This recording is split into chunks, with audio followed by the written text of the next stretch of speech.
Hello, c'est HR, votre chroniqueur. Je viens de voir Hounds of War sur Prime Video, un film d'action réalisé par Isaac Florentine avec Frank Grillo, Rona Mitra et Robert Patrick. Film qui a pour synopsis de base l'histoire suivante. Un groupe de mercenaires accepte des missions considérées comme impossibles. Après que l'une d'elles est mal tournée en raison d'une trahison, un seul de cette sacrée équipe reste en vie et naturellement va vouloir venger ses frères tombés au combat. Et celui-ci est bien évidemment le personnage interprété par Frank Grillo.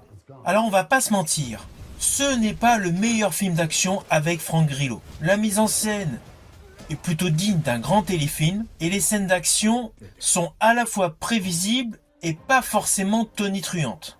Ce type d'histoire est totalement prévisible. Surtout si vous connaissez jadis le film Les Oies Sauvages porté par Richard Burton. Il y a beaucoup d'inspiration sur ce scénario. Ceci dit, cela fait toujours plaisir de retrouver Rona Mitra, qui avait joué jadis dans Underworld 3, Le Soulèvement des Lycans.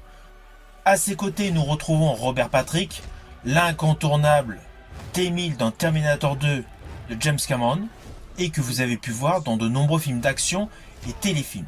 Côté réalisation, nous retrouvons Isaac Florentine, un spécialiste des films d'action. Perso, j'avais largement préféré dans sa filmographie Un seul deviendra invincible 2 et 3, ainsi que Ninja 2 et Close Range avec Scott Adkins. Là, avec Hounds of War, il est loin de réaliser son meilleur film.